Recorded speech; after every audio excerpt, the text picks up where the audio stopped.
Welcome to the garage, ladies and gentlemen. I'm Jeremy Cordeaux, the Court of Public Opinion.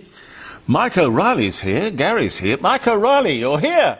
Straight from the media to your door. God bless you. Pete's here, and you're here, and that's terribly important. Thank you for joining us in the Court of Public Opinion. The second day of winter, and don't we know it here? We had a blackout last night. Now, I put that down to renewables. I've been up here, up at Glen Osmond for what, I don't know, 50 years?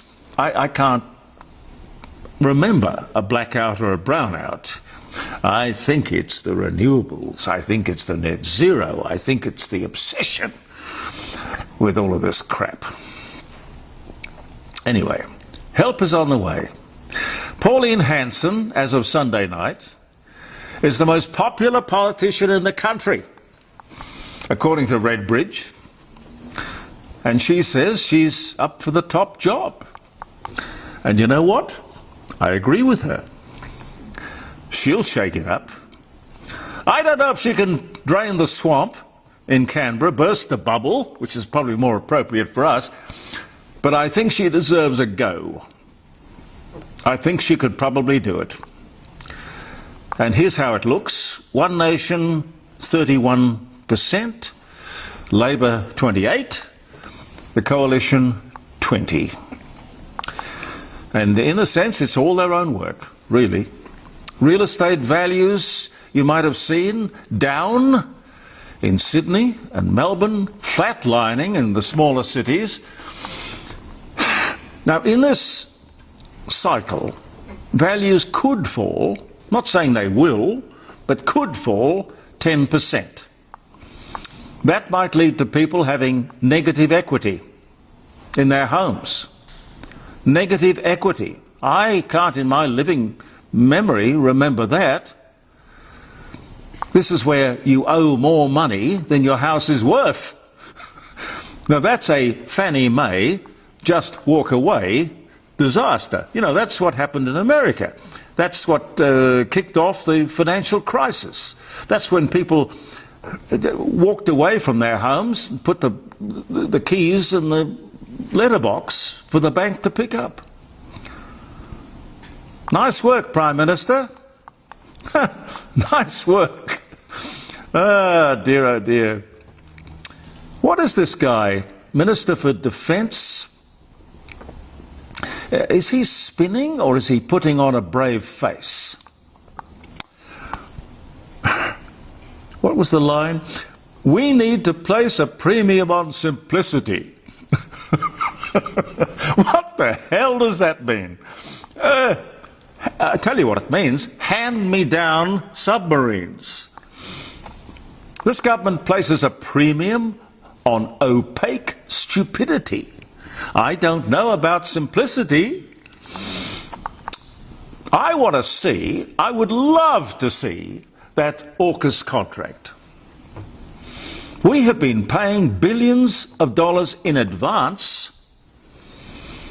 When did we agree to these changes? What are we going to do about this? Australia will not get new Virginia-class nuclear submarines from the United States under the AUKUS agreement.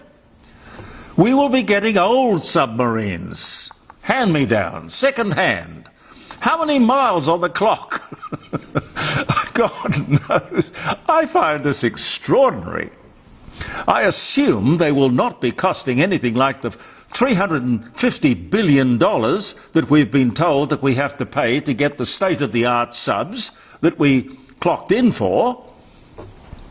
Did they really think that they could, the Labor government, anyone in Canberra, think that they could just sneak this through without anybody noticing? Apparently, Richard Marles, Defence Minister, Deputy Prime Minister, has, in his words, welcomed the new proposal. Welcomed the new proposal. Australia had been expecting to receive new Virginia-class submarines early in the 2030s. When did this change happen, and why? Richard Marles just announced I think his words were, the plan has changed. The plan has changed. It's a bit like the government's budget change of mind. There'll be no tax changes under the government I lead. Yes, Prime Minister. Sure, Prime Minister. Our sponsors are Rossdale Homes, a fine South Australian-owned company, famous for their honesty. Gee, that's a novelty. Famous for their fixed price guarantee. You get no nasty surprises. And whether you're a first home builder or a seasoned property developer, nobody likes to get extra costs chucked in at the last moment. Their slogan is, and has been for years, Rossdale Homes, when trust is a must. Remember, with that fixed price contract, only you can change the price. For peace of mind and great quality, rossdalehomes.com.au. I see that it's a great name, Friends of Australian Rock Art. Have you ever heard of that organisation? Friends of Australian Rock Art. They are taking legal action to cancel the government-endorsed extension of the North West Shelf gas fields. Friends of Australian Rock Art. In the middle of an energy crisis, where the Australian government is literally running around the neighbourhood begging for gas and oil, and the Australian taxpayer, I have no doubt, is paying the legal expenses for these idiots. And it can go all the way to the High Court. Do you know what that costs? It can cost, to go to the High Court, $500,000 to $1.5 million. But hell, if you're not paying, what does it matter? Those are the mug taxpayers. And that's money that could go to people in the Aboriginal community who need the money. As you know, this government and its green net zero energy policy is against exploiting, their word, our fossil fuel assets. Extraordinary under the circumstances, I'm sure you'd agree. Perhaps this Labor government figures that, well, we've got to look like we're pro-fossil fuels because of the energy crisis, but underneath it all, we'll just go on funding the ratbag groups that attack the oil industry, coal industry, gas industry. Or is that too Machiavellian? I'll leave you to think about that. The Labor Party promises that it will be paying, or we will be paying, $275 a year less for our electricity if we vote for them, if we get behind their green policies, agenda. A lie. They didn't deliver. They tell me that renewables are providing 50% of Australia's energy at the moment, free. Our bills should then be 50% of what they were. Am I right or wrong? The cost of electricity, in fact, has gone through the roof, which of course has pushed the cost of everything through the roof. No apology, just more lies. AEMO, that's the regulator, have come out with a minor reduction in electricity costs in New South Wales and Victoria, an increase in South Australia. Well, I'm sorry, ladies and gentlemen, the proof of the pudding is in the eating. Renewables are more expensive. I don't care what they say. But they have this ability to just look down the barrel of the camera and lie. You just have to look at your bills to see the truth. As one of my contributors to the Friday show said, this is not so much a budget as a dudget, with the emphasis on dud. And it's costing them in the opinion polls, as you might have seen over the weekend. And I love this. Jim Chalmers, on the weekend, we want this bold budget passed as quickly as possible to give the market certainty. Yeah, certainty. It is wonderful for the condemned man to know with certainty that he will be shot at dawn. Very comforting. He, Jim Chalmers, would have us believe that they are running around now consulting with various sections of the economy, the tech world, housing, building, small business, startups. Why didn't you do that before framing this budget? Wouldn't it have made more sense to get all the intelligence that you can and then put the policy together? It's the old announce and defend approach. Announce and defend. Amazing. Which is a very strange policy, frankly. They'll play their politics in the House. They'll put their tax legislation, or should it be called legislation, up. Do you know what $250 a year tax offset in 12 months' time boils down to for us? $4.81 a week. That's, let me see, 60 cents a day. 60 cents a day. Wacko! Wouldn't buy a cup of coffee. And then there's the $1,000 a year tax deduction with no receipts required. For God's sake, it's our money anyway. This cynical Labour Party thinks that it can wedge the Liberals by bundling their tax nasties in with their miserable tax concessions, trying to force the Liberals to vote for all the measures or look like they are voting against tax cuts. I would tell them to take their lousy 6 cents a day and shove it. That's not a tax cut. Cheap and nasty politics is what it is. And while the uncertainty continues, investment, or that investment dollar, will go elsewhere. We can't afford this disruptive government, frankly. Pete, I don't know, how much time have I got? I think it's called arguing from a conclusion. They've made all these budget decisions. Now they're going back and doing the modelling and the consulting that they should have done in the first place. Trying to find positive aspects or some argument for what they've done. As I say, the old announce, and we'll see what happens, and defend, knowing full well that the media will give them a pretty free run. Not this small section of the media, ladies and gentlemen. From my humble garage, the court of public opinion will not give them a free run, I can tell you that.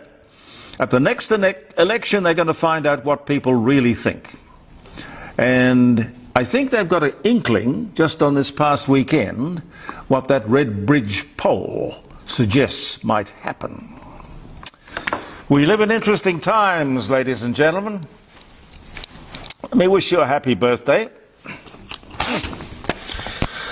June the 2nd. I hope it's been a good day for you. Or if you're watching it, well, maybe the following day or whatever. We do a posting on Tuesday and one on Thursday, and our live broadcast around the dining room table on a Friday morning, 9 to 12, jeremycordeaux.com. Anyway, June the 2nd today, Alexander Graham Bell makes the first sound transmission. 1875. And when you're my age, that doesn't seem like a long time ago. 1875, the first sound transmission. James Gibbs of Virginia patents the chain stitch single thread sewing machine. 1857 was the year.